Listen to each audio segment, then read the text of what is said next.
बहुत बहुत स्वागत है आपका TV24 स्पोर्ट्स में। बात करेंगे कल के एक रोमांचक मुकाबले की। जी हाँ, बात कर रहे हैं नेपाल वर्सेस यूएसए की। अब इस मैच में कहानी क्या रहती है, नेपाल उसी यूएसए के अगेंस्ट खेल रहा था ये ओडीआई मैच। T20 जरूर खेला था, T20 3 के 3 जीते थे, क्लीन स्वीप किया था, लेकिन अब ये CWC लीग का एक तो मैच था।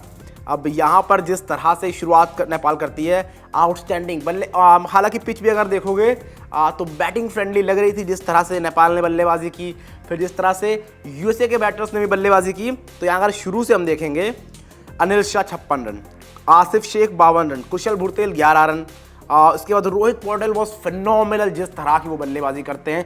75 गेंदे 96 रन, 8 चौके 3 छक्के, और सिंगल हैंडेडली तो नहीं कहोगे, मतलब कॉन्ट्रीब्यूशन तो सबकी आती है, लेकिन वो एक छोर पर जो पिटाई कर रहे होते हैं ना, वो अनबिलीवेबल होती है।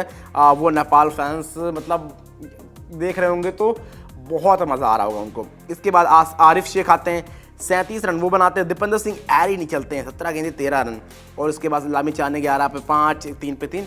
थोड़ा सा इनका जो लास्ट में कोलैप्स होता है ये इनको डेंट कर जाता है। अदरवाइज ये टीम लग रहा था कि 320 भी क्रॉस कर सकती है एक टाइम पर, जिस तरह से जब बल्लेबाजी कर रहे थे रोहित पौडेल। लेकिन वो जो कोलैप्स आता है एंड में, फिर वहाँ से चीज़ें थोड़ी सी इनकी गड़बड़ हो जाती हैं।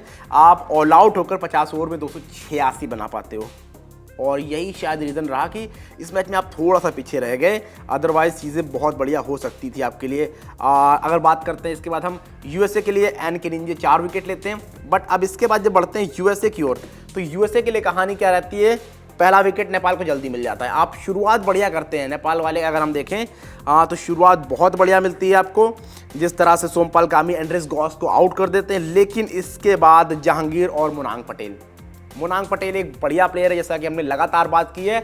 उनके अगेंस्ट शायद कोई प्लान नज़र नहीं आता है आपके पास, आप आउट ही नहीं कर पाते हो। और जहांगीर जिस तरह से बल्लेबाजी कर रहे हैं, आपको T20 में भी याद होगा, जहांगीर ने एक बढ़िया नॉक खेली थी नेपाल के अगेंस्ट। तो वो डाउन दी ऑर्डर आए थे, यहाँ पर ऑलमोस्ट मैच नेपाल जीत चुका था, लेकिन जहांगीर ने वो जो पारी खेली थी, उसने ऐसा लगा था कि मतलब किस पिच पर वो बैटिंग कर रहा है और किस पिच पर पूरी यूएसए की टीम बैटिंग करके गई है। तो यहाँ पर उनको ओपन करने का मौका मिलता है और पूरी तरीके से भुनाते हैं। 97 गेंदे 104 रन, 12 चौके 4 छक्के।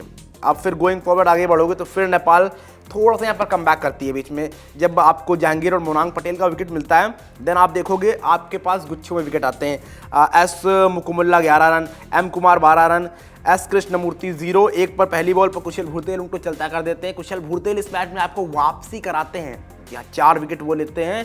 That was just unbelievable. लेकिन थोड़ी सी आप कहोगे ना, जो कैप्टनसी रहती है रोहित पौडेल की, वो एवरेज रहती है।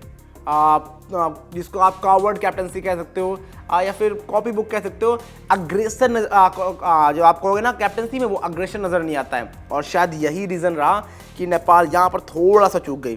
जो यूएसए है 49.4 ओवर में 7 विकेट पर 291 रन बनाकर इस मुकाबले को जीत लेती है। यानी 2 बॉल पहले और जस्ट 3 विकेट बचे थे। तो यहाँ पर थोड़ी सी अगर एग्रेसिव कैप्टनसी होती रोहित पौडेल के द्वारा, थोड़ा सा बढ़िया आप चीज़ों को रोटेट करते, then I think you will win the match.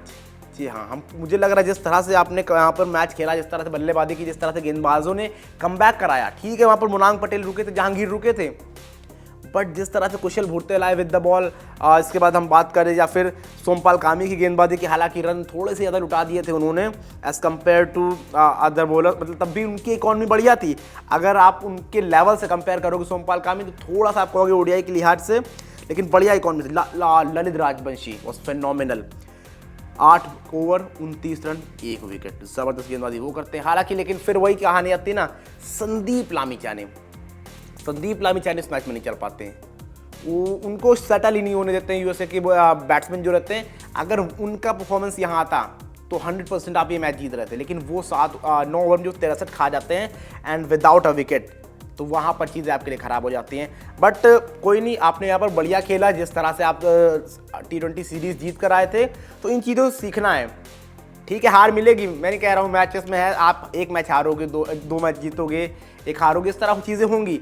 But यहाँ पर कितनी जल्दी आप रिकवर करते हो, इन चीज़ों से कितना सीखते हो, वो बहुत अहम है। तो वो अगर नेपाल कर लेती है तो ऑब्वियसली यहाँ पर बहुत बढ़िया होगा नेपाल के लिए, और आप उनको और मैचेस जीतते हुए देखोगे। बाकी आप बताइए किस तरह से नेपाल की गाड़ी जो है गोइंग फॉरवर्ड आगे बढ़ेगी, और संदीप लामिछाने जो टिपिकल संदीप लामिछाने हैं वो कब तक वापसी करते हुए हमको नजर आएंगे, जो इस मैच में शायद नहीं दिखी। यहाँ पर 9 ओवर में 63 संदीप लामिछाने से आप बिल्कुल एक्सपेक्ट नहीं करते। तो जो भी आपको लगता है जल्दी जल्दी कमेंट करके बताइए, और अगर लग रहा है आपको नेपाल अगला मैच जीतेगी तो नेपाल लिखना बिल्कुल ना भूलें।